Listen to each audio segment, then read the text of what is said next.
আজকের গল্প কালো বিড়াল।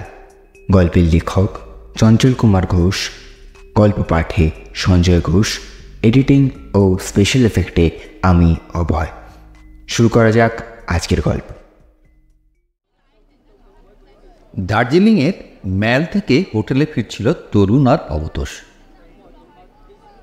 পাহাড়ি পথে চলতে চলতে দুজনেই হাঁপিয়ে পড়েছিল। মাঝে মাঝে বিশ্রাম নিয়ে আবার পথ চলছিল। বিকেল হয়ে এসেছিল, পথে লোকজনও কমতে আরম্ভ করেছে। দূরের পাহাড়ে কুয়াশা ছড়িয়ে পড়েছে। কয়েকটা মেয়ে মাথায় কাঠের বোঝা নিয়ে গান করতে করতে সরু পাহাড়ি পথ ধরে গ্রামে ফিরছিল। দূর থেকে তাদের গান ভেসে আসছিল। গান শুনতে শুনতে দাঁড়িয়ে পড়েছিল ভবতোষ। তরুণ এগিয়ে গিয়ে রাস্তার ধারে একটা বড় পাথরের ওপর বসে পড়ল। মেয়েগুলো পাহাড়ের বাঁকে মিলিয়ে যেতেই তরুণ ভবতোষের দিকে ফিরে বলল, তুই এগো, আমি এখানে একটু বসছি। এইটুকু পথ আসতেই মনে হচ্ছে সব দম ফুরিয়ে গিয়েছে। মাঝবয়সী একজন ভদ্রলোক নিচের দিকে নামছিলেন। তরুণের কথা শুনে দাঁড়িয়ে পড়লেন, একটু হেসে বললেন, পাহাড়ি রাস্তায় চলাফেরা করতে প্রথম দিকে ওরকম অসুবিধে হয়, কিছুদিন থাকুন, দেখবেন সব ঠিক হয়ে গিয়েছে। তরুণ হাসতে হাসতে বলল, কিছুদিন আর থাকতে পারছে কই, 10 দিনের ছুটি ফুরবার আগেই বাড়ি ফিরতে হবে। বাড়ি কোথায়? তরুণ বলল, কলকাতায়। আমি বাগবাজারে থাকি, আর ও আমার বন্ধু ভবতোষ শ্যামবাজারে থাকে। আপনার বাড়িও কি কলকাতায়? ঠিক কলকাতায় নয়, তবে কাছেই, হাওড়ায়। ভবতোষ বলল, বেড়াতে এসেছেন? আরে না না, বেড়াবার ভাগ্য করিনি। সরকারি কাজে বদলি হয়ে এসেছি। 2 বছর হলো এখানে আছি। কাজ না থাকলে চলে আসুন না, কাছেই আমার বাড়ি, জমিয়ে গল্প করা যাবে। তরুণ বলল, ঠিক আছে, তাহলে কাল সকালে যাব। না, কাল আমার অফিস, পরশু ছুটি। সারা দিন বাড়িতেই থাকবো, যখন খুশি চলে আসুন। এই রাস্তা ধরে সোজা গেলেই পোস্ট অফিস, দোতলায় আমার ঘর। কি নাম আপনার? রামমোহন চক্রবর্তী। আচ্ছা, চলি, পরশু আপনাদের জন্য অপেক্ষা করব। রামমোহনবাবু এগিয়ে গেলেন। তরুণ তখনও বসেছিল। ভবতোষ এক পলক তার দিকে তাকিয়ে বলল, তুই কি এখানেই বসে থাকবি? তরুণ সামনের একটা পাহাড়ের দিকে এক দৃষ্টে তাকিয়েছিল। মুখ না ফিরিয়েই বলল, হোটেলে ফিরলে তো সেই বন্ধ ঘর, আর একটু বসে। ভবতোষ বলল, ঠিক আছে, তুই বস, তাহলে আমি সিগারেট নিয়ে আসছি। তরুণ কোনো জবাব দিল না। সামনে বিশাল প্রকৃতি, সারি সারি পাহাড়, ঝাউবন, পাইন গাছ। কেমন আনমনা হয়ে গিয়েছিল তরুণ। হঠাৎ একটা কর্কশ শব্দের নিচের দিকে তাকাতেই চমকে উঠল। 10-12 হাত নিচে ঝোপের মধ্যে একটা কালো জন্তু, শুধু পেছনের অংশটা দেখা যাচ্ছে। একটু পরেই ঝোপের ভেতর থেকে বেরিয়ে এলো জন্তুটা, একটা কালো বেড়াল, সঙ্গে বাচ্চা। মায়ের গায়ে গা লাগিয়ে রেখেছে। রংটা মায়ের থেকেও কালো, 2-1 জায়গায় সাদা ছোপ। অত ঝুঁকে কি দেখছিস? ভবতোষের ডাকে মুখ ফেরালো তরুণ। একটা বেড়াল, সঙ্গে বাচ্চা রয়েছে। নিচের দিকে তাকালো ভবতোষ। মনে হচ্ছে বন বেড়াল, দেশের বাড়িতে 2-1 বার দেখেছি। না রে, বন বেড়াল আরও বড় হয়, ভবতোষ বলল, দাঁড়া, একটা মজা দেখাই। ভবতোষ একটা পাথর তুলে বিড়ালটা যেখানে ছিল সেই দিকে যেতেই তরুণ চেঁচিয়ে উঠল, কি করছিস ভবতোষ? অত বড় পাথরটা পড়লে বাচ্চাটা মারা যাবে। আরে কিচ্ছু হবে না, আমি দূরে পাথর ফেলব। পাথরটা ফেলতে যেতেই মুহূর্তের জন্য হাতটা কেঁপে উঠল ভবতোষের। লক্ষ্যভ্রষ্ট পাথরটা প্রচণ্ড বেগে গিয়ে পড়ল বেড়াল ছানাটার উপর। কয়েকদিনের ছোট্ট বাচ্চা, সাথে সাথে মাথাটা থেতলে রক্তে লাল হয়ে গেল। পা দুটো সামান্য নড়ল, তারপরে স্থির হয়ে গেল। মা বিড়ালটা প্রথমে কিছু বুঝতে পারেনি। কিছুক্ষণ এক দৃষ্টিতে তাকিয়ে তারপরে অদ্ভুত একটা শব্দ করেই মুখ তুলে উপরের দিকে তাকালো। চোখে চোখ পড়তেই চমকে উঠল ভবতোষ। বিড়ালটা দু চোখে যেন আগুন জ্বলছে, রাগে গায়ের লোমগুলো খাড়া হয়ে উঠেছে, শরীরটা ফুলে ফুলে উঠছে। বিড়ালটা বুঝতে পেরেছিল তার বাচ্চা মারা গিয়েছে। পা দিয়ে মরা দেহটাকে সামান্য ঠেলে দিয়েই আবার উপরের দিকে তাকালো। পাথরের মূর্তির মতন স্থির হয়ে কিছুক্ষণ চেয়ে রইল ভবতোষের দিকে। বুকের ভেতরটা কেঁপে উঠল ভবতোষের। কি ভয়ঙ্কর দৃষ্টি মেলে তাকিয়ে রয়েছে বিড়ালটা। মনে হচ্ছে সামনে পেলে ছিঁড়ে টুকরো টুকরো করে ফেলবে। হঠাৎ চিৎকার করে লাফ দিল কালো বিড়ালটা। ফুট তিনেকের মতন উঠে একটা পাথর আঁকড়ে ধরল। কেমন হতভম্ব হয়ে গিয়েছিল ভবতোষ। সঙ্গে সঙ্গে তরুণ চিৎকার করে উঠল, পালা ভবতোষ পালা, বিড়ালটা উঠে আসছে। পাথরে নখ দিয়ে তরতর করে উপরে উঠে আসছিল বিড়ালটা। দাঁতগুলো চকচক করছিল। একেবারে কাছে এসে পড়েছিল বিড়ালটা। তরুণ ছুটে এসে ভবতোষের হাত ধরে টান দিল, শিগগির চল, এই জঙ্গলি বিড়াল আঁচড়ে খামচে শেষ করে দেবে। ভবতোষ ভয় পেয়ে গিয়েছিল। তরুণের দিকে ফিরে বলল, চল হোটেলে ফিরে যাই। দুজনে প্রায় ছুটতে আরম্ভ করল। হোটেলের গেটের সামনে আসতেই চোখে পড়ল দূর থেকে বিড়ালটা ছুটে আসছে। তাড়াতাড়ি গেট পেরিয়ে বারান্দা দিয়ে ভেতরে ঢুকে পড়ল। উত্তেজনায় হাঁপাচ্ছিল ভবতোষ। তরুণ গম্ভীর হয়ে গিয়েছিল।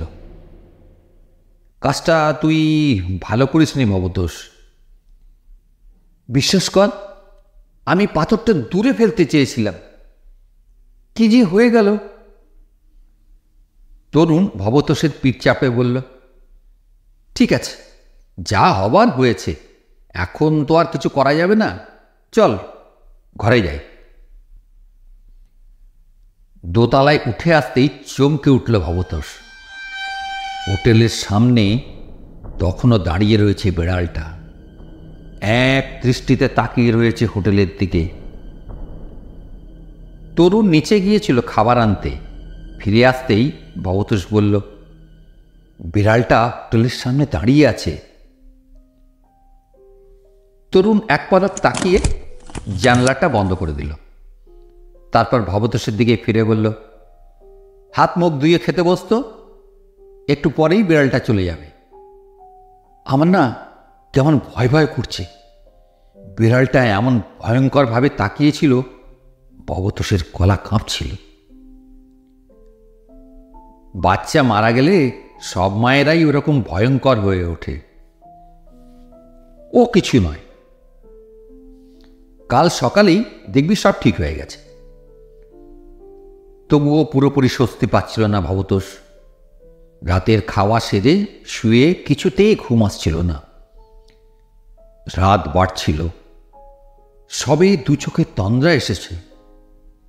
আধো ঘুম আধো জাগরণে মনে হলো বাইরে কিসের যেন কান্নার শব্দ। পলকে ঘুমের রেশটুকু কেটে গেল। লেপের ভিতর থেকে মুখটা বার করল। কনকন করছে ঠান্ডা। বিছানার উপর উঠে বসল ভবতোষ। কান্নার শব্দটা স্পষ্ট শোনা যাচ্ছে। বারান্দার দিক থেকেই শব্দটা আসছে। এক লাফে বিছানার থেকে নিচে নেমে এলো ভবতোষ। ঘরে হালকা নীল আলো জ্বলছে। পাশের বিছানায় লেপ মুড়ি দিয়ে তরুণ ঘুমোচ্ছে। পা টিপে টিপে বারান্দার দরজার দিকে এগিয়ে গেল। বন্ধ দরজার ওপার থেকে কান্নার শব্দটা আসছে। কি করুণ আর বুক ফাটা কান্না, বুকের ভেতর অব্দি দুমড়ে মুচড়ে দিচ্ছে। দু হাতে কান চেপে ধরে চিৎকার করে উঠল ভবতোষ, তরুণ তরুণ। ধর্মর করে বিছানার উপর উঠে বসল তরুণ। কি হয়েছে ভবতোষ? তেমন হতভম্ব হয়ে গিয়েছিল ভবতোষ। গলার স্বর কাঁপছিল। শুনতে পাচ্ছিস না? সেই বিড়ালটা কাঁদছে। তরুণের ঘুমের ঘোর তখনও কাটেনি। কিছুক্ষণ ফ্যাল ফ্যাল করে চেয়ে রইল। তারপরেই হুঁশ ফিরে পেল। ঠিক, হ্যাঁ, একটা বেড়ালই তো কাঁদছে বলে মনে হচ্ছে। হ্যাঁ, সেই বিড়ালটা বারান্দায় বসে আছে। দাঁড়া, আমি তাড়িয়ে দিচ্ছি। খাটের পাশে একটা মোটা লাঠি দাঁড় করানো ছিল। লাঠিটা তুলে নিল তরুণ। আলো জ্বালিয়ে দরজার দিকে এগিয়ে যেতেই ভবতোষ চিৎকার করে উঠল, এই তুই দরজা খুলিস না, বিড়ালটা ঘরে ঢুকে যাবে। তোর কোনো চিন্তা নেই, ঘরে ঢুকলে এই লাঠি দিয়ে মেরে বার করে দেব। দরজা ফাঁক করতেই এক ছলক বরফের মতন ঠান্ডা হাওয়া এসে চোখে মুখে ছাপটা মারে। তাড়াতাড়ি চাদরটা মাথার উপর টেনে নিল তরুণ। বারান্দায় মুখ বাড়াতেই বুকটা কেঁপে উঠল। বারান্দার এক কোনায় বসে আছে কালো বেড়াল। অন্ধকারে চোখ দুটো আগুনের ভাটার মতন জ্বলছে। ফর্সা দাঁতগুলো ছকছক করছে। তরুণ লাঠি ঠুকতেই বেড়ালটা লাফ দিয়ে বারান্দা পেরিয়ে নিচে কার্নিশে নেমে গেল। শেষ পর্যন্ত এখানেও এসেছে বেড়ালটা। ভবতোষের চোখ মুখ ফ্যাকাশে হয়ে গিয়েছিল। বলল, বিড়ালটা যদি আবার আসে? আরে ও আর আসবে না, তুই শুয়ে পড়। বাকি রাতটুকু নিরুপদ্রবেই কেটে গেল। পরদিন সকালে একবারের জন্যেও আর বিড়ালের দেখা পাওয়া গেল না। দুপুরে খাওয়া দাওয়া করে বেরিয়ে পড়ল দুজন। সারা দুপুর বিকেল ঘুরে হোটেলে ফিরতে ফিরতে সন্ধে হয়ে এসেছিল। ভবতোষ এগিয়ে গিয়েছিল। পিছন থেকে তরুণ বলল, তুই ঘরে যা, আমি সিগারেট কিনে নিয়ে আসছি। রিসেপশন থেকে চাবি নিয়ে দরজা খুলে ঘরে ঢুকল ভবতোষ। ভেতরে আবছা অন্ধকার। আলো জেলে চেয়ারে হেলান দিয়ে বসল। সারাদিনের ঘোরাঘুরিতে ক্লান্ত হয়ে পড়েছিল। চোখ বুঝতেই মনে হলো বাথরুমের মধ্যে কি যেন একটা লাফিয়ে পড়ল। তাড়াতাড়ি উঠে দাঁড়ালো ভবতোষ। চোর নয় তো? হাত বাড়িয়ে চেয়ারের পাশে রাখা লাঠিটা তুলে নিল। কিন্তু যদি চোরের হাতে কোনো অস্ত্র থাকে? ঝড়ের মতন ঘরের বাইরে এসে দরজাটা বন্ধ করে দিল। বেয়ারা, বেয়ারা! বারান্দা থেকে একটা নেপালি ছেলে ছুটে এলো। কি হয়েছে বাবু? আরে বাথরুমে মনে হয় চোর ঢুকেছে। ছেলেটা বলল, চোর? চোর কোথা থেকে ঢুকবে? চলুন বাবু, আমি দেখছি। তরুণ সিগারেট কিনে ফিরে এসেছিল। এক পলক ভবতোষের দিকে তাকিয়ে বলল, কি হলো? তুই লাঠি নিয়ে এখানে দাঁড়িয়েছিস কেন? আরে বাথরুমে চোর ঢুকেছে। নেপালি ছেলেটা ঘরের মধ্যে ঢুকে বাথরুমের দরজা ফাঁক করতেই এক লাফে বেরিয়ে এলো সেই কালো বেড়াল। বিদ্যুৎ গতিতে বারান্দা দিয়ে নিচে নেমে গেল। সেই বিড়ালটা? বিড়বিড় করে আরো কিছু বলল ভবতোষ। তার পিঠের ওপর হাত রাখল তরুণ। আরে না রে, এটা সেই বিড়াল নয়, এটা অন্য বিড়াল। ভবতোষের সমস্ত শরীর থরথর করে কাঁপছিল। ফিসফিস করে বলল, এটা সেই বিড়াল, আমাকে মারবার জন্য এসেছিল। তুই চিন্তা করিস না, আমি ঘর, বারান্দা, বাথরুমের সব দরজা জানলা বন্ধ করে দিচ্ছি। তারপরেও যদি বিড়ালটা ঘরে ঢুকে, এই লাঠির বাড়িতে ওকে শেষ করে দেব। তবুও মনের ভয়টুকু কিছুতেই দূর করতে পারছিল না ভবতোষ। দুঃস্বপ্নের ঘোরে সমস্ত রাত এক মুহূর্তের জন্য দু চোখের পাতা এক করতে পারল না। পরদিন সকাল হতেই জামা কাপড় গুছিয়ে নিল ভবতোষ। এক পলক তরুণের দিকে চেয়ে বলল, আমি আজই কলকাতায় ফিরে যাব। তরুণ তখনও বিছানা ছেড়ে ওঠেনি। ভবতোষের কথাই উঠে বসল। বলল, কি আবল তাবল বকছিস? এত পয়সা খরচা করে এসে দুদিন থেকে চলে যাব? আমার কেন জানি না মনে হচ্ছে বিড়ালটা সুযোগ পেলেই আমাকে মেরে ফেলবে। হেসে ফেলল তরুণ। লোকে ওরকম কত বিড়াল মারছে, তাহলে বিড়াল তো সবাইকে মেরে ফেলতো। তাছাড়া একটা বিড়ালের ভয়ে যদি দার্জিলিং থেকে পালাতে হয়, কলকাতায় গিয়ে কারো কাছে মুখ দেখাতে পারবো না। না না, আমি আর কিছুতেই এখানে থাকবো না। ঠিক আছে, তবে অন্য কোনো হোটেলে চল। কোন হোটেলে? অন্য যে কোনো হোটেলে। রামমোহন বাবুর বাড়ি চল। অনেকদিন এখানে আছেন তো, মনে হয় ভালো কোনো হোটেলের সন্ধান দিতে পারবেন। পরদিন সকাল হতেই দুজনে বেরিয়ে পড়ল। হোটেলের বাইরে দাঁড়িয়ে একবার এপাশ ওপাশ তাকালো। না, কোথাও বিড়ালটাকে চোখে পড়ল না। নিশ্চিন্ত মনে দুজন এগিয়ে গেল। কিছু দূর যেতেই ঝোপের আড়াল থেকে বেরিয়ে এলো কালো বিড়ালটা। রাস্তার ধার দিয়ে তীরের মতন ছুটতে আরম্ভ করল। এক মুহূর্তের জন্য চোখের আড়াল করতে রাজি নয়। বারান্দায় দাঁড়িয়েছিলেন রামমোহনবাবু। দূর থেকে তরুণ আর ভবতোষকে দেখেই চেঁচিয়ে উঠলেন, আরে আসুন আসুন, আপনাদের জন্যই অপেক্ষা করছি। কাঠের সিঁড়ি দিয়ে দোতলায় উঠে এলো দুজন। ভবতোষের দিকে এক পলক তাকিয়ে রামমোহনবাবু বললেন, কি ব্যাপার, আপনার চোখ মুখ এত শুকনো লাগছে কেন? পরশুদিন ভবতোষের হাত থেকে পাথর পড়ে একটা বিড়ালের বাচ্চা মারা গিয়েছে। তারপর থেকে বিড়ালটা ছায়ার মতন ভবতোষের পেছনে ঘুরে বেড়াচ্ছে। ভবতোষ গম্ভীরভাবে বলল, ব্যাপারটা আমার মোটেই ভালো লাগছে না। কেন জানি না মনে হচ্ছে বিড়ালটা আমাকে মেরে ফেলতে চাইছে। রামমোহনবাবু একটু চুপ করে বললেন, দেখুন, এমনিতে তো বিড়াল কারো কোনো ক্ষতি করে না, তবে বাচ্চা মারা গিয়েছে তো সেটাই ভয়ের। একটু সাবধানে থাকবেন। ভাবছি অন্য কোনো হোটেলে চলে যাব, বিড়ালটা টের পাবে না।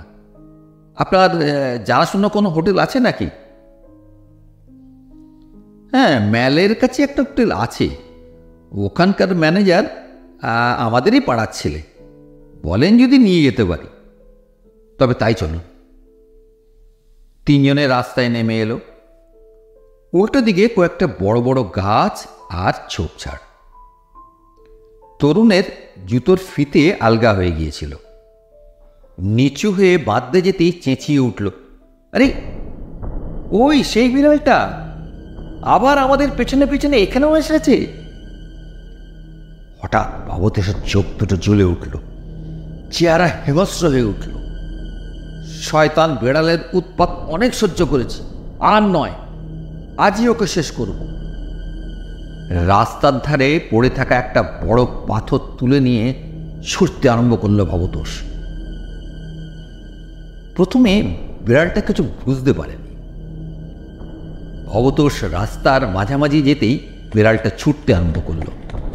ভবতোষ ছুটছে, আগে আগে কালো বিড়াল। তরুণ কেমন হতভম্ব হয়ে গিয়েছিল। রামমোহনবাবু ফ্যাল ফ্যাল করে তাকিয়েছিলেন। ভবতোষ ততক্ষণে অনেকখানি এগিয়ে গিয়েছিল। সামনেই রাস্তা বাঁক নিয়েছে। ডান দিকে একটা জিপ আসছিল। বিড়ালটা রাস্তার মাঝামাঝি এসে পড়েছিল। রাস্তা পার হওয়ার আগেই জিপ এসে পড়ল বেড়ালের উপর। একটা চাপা আর্তনাদ। তারপরেই বেড়ালের রক্তাক্ত দেহটাকে পেছনে ফেলে এগিয়ে গেল জিপটা। থমকে দাঁড়িয়ে গিয়েছিল ভবতোষ। জিপটা চলে যেতেই এগিয়ে এলো। রাস্তার ওপর রক্তাক্ত একটা মাংসপিণ্ড, বুকের ওপর দিয়ে জিপটা চলে গিয়েছে। মাথার খানিকটা থেতলে গেছে, চোখ দুটো ঠিকঠে বেরিয়ে আসছে। ভবতোষের সমস্ত শরীরটা শিরশির করে উঠল। তাড়াতাড়ি মুখ ফিরিয়ে নিল। তরুণ আর রামমোহনবাবু এগিয়ে এসেছিলেন। মরা বেড়ালটার দিকে এক পলক তাকিয়ে তরুণ বলল, বিড়ালটাকে আর মারতে হলো না, ও নিজেই মারা পড়ল। রামমোহনবাবু বললেন, তাহলে হোটেল পাল্টাবার দরকার নেই, কি বলেন? দুদিন ধরে ভবতোষের মনের মধ্যে একটা ভয় পাথরের মতন চেপে বসেছিল। এতক্ষণে হাসি ফুটল। বলল, না না, ঠিক আছে, যেখানে ছিলাম সেখানেই থাকব। তরুণ রামমোহনের দিকে তাকিয়ে বলল, তাহলে ঝামেলা যখন মিটেই গেল, আমাদের হোটেলেই চলুন। দুপুরে একসঙ্গে খাওয়া দাওয়া করে জমিয়ে গল্প করা যাবে। তাহলে আমার দুপুরের খাবারটা কি হবে? কেন, আমরা রাতে গিয়ে খাবো? সেই ভালো। তাহলে দুপুরে আমি আপনাদের অতিথি, আর রাতে আপনারা আমার অতিথি। সারাদিন হই হই করে কেটে গেল। বিকেল থেকেই ভবতোষের শরীরটা ঝিমঝিম করছিল। তরুণ বার হবার জন্য তৈরি হতেই ভবতোষ বলল, তুই ঘুরে আয়, আমার শরীরটা না ঠিক ভালো লাগছে না। তরুণ আর রামমোহনবাবু বেরিয়ে যেতেই ঘরের আলো নিভিয়ে শুয়ে পড়ল ভবতোষ। দিনের আলো শেষ হয়ে এসেছিল। ঘরের মধ্যে আচ্ছা অন্ধকার, বাইরে কুয়াশা, ঘরের মধ্যে কুয়াশার মতোই জমাট নিস্তব্ধতা। ঘুমিয়ে পড়েছিল ভবতোষ। হঠাৎ একটা চাপা আওয়াজে ঘুম ভেঙে গেল। ঘরের মধ্যে হালকা নীল আলো জ্বলছে, তার মৃদু আলোয় কেমন একটা গা ছমছমে পরিবেশ। বিছানায় উঠে বসল ভবতোষ। ঘরের মধ্যে তো কোথাও কিছু নেই, তবে আওয়াজ এলো কোথা থেকে। কিছুক্ষণ চুপ করে বসে রইল। আর আওয়াজ শুনতে পেল না ভবতোষ। হয়তো কোনো ইঁদুরই হবে। আবার শুয়ে পড়ল ভবতোষ। সবেমাত্র চোখ বুজেছে, খাটের তলায় খসখস শব্দ। কিছু একটা ঘরের মধ্যে হাঁটছে। সাপ নয় তো? মেঝেতে নামলে যদি কামড়ায়? লাইটের সুইচটাও তো অনেক দূরে, টর্চটাও হাতের কাছে নেই। মুখ তুলে নাইট ল্যাম্পের দিকে তাকালো ভবতোষ। আশ্চর্য, আলোর রং আর নীল নেই, লাল হয়ে গিয়েছে। ঘরের সবকিছুর রং যেন কেমন পাল্টে যাচ্ছে। মেঝেতে কেউ যেন ছোপ ছোপ রক্ত মাখিয়ে দিয়েছে। আঁতকে উঠল ভবতোষ। ঘরের মেঝেতে ওটা কি পড়ে রয়েছে? বিছানা থেকে নেমে সামনে যেতেই চমকে উঠল। সেই মরা বেড়ালটা। অর্ধেক শরীর থেঁতলে গেছে, একটা চোখ ঠিকটে বেরিয়ে আসছে, ঠিক যেমনভাবে রাস্তায় পড়েছিল। কিন্তু এখানে এলো কেমন করে? কেউ কি শয়তানি করে রেখে দিল? না, দরজা তো বন্ধ, জানলার সব পাল্লাগুলোও তো ভেজানো। তবে কি? মাথার ভেতর অব্দি ঝিমঝিম করে উঠল ভবতোষের। সাথে সাথে চমকে উঠল ভবতোষ। পড়ে থাকা মরা বেড়ালের দেহটা নেই। তবে কি এতক্ষণ ভুল দেখছিল? চোখটা রগড়ে নিল। সত্যিই তো, ঘরের মেঝেতে তো কোনো কিছুই নেই, আলোটাও তো লাল নেই। আগের মতোই নীল। তবে কি জ্বরের ঘরে এতক্ষণ ভুল দেখছিল? আস্তে আস্তে বিছানায় এসে বসল ভবতোষ। মাথার ভেতরটা এখনো ছিমছিম করছে। বিছানায় শুয়ে পড়ল। আচমকা ঘরের মেঝেতে কি যেন একটা লাফিয়ে পড়ল। চোখ খুলতেই আর্তনাদ করে উঠল।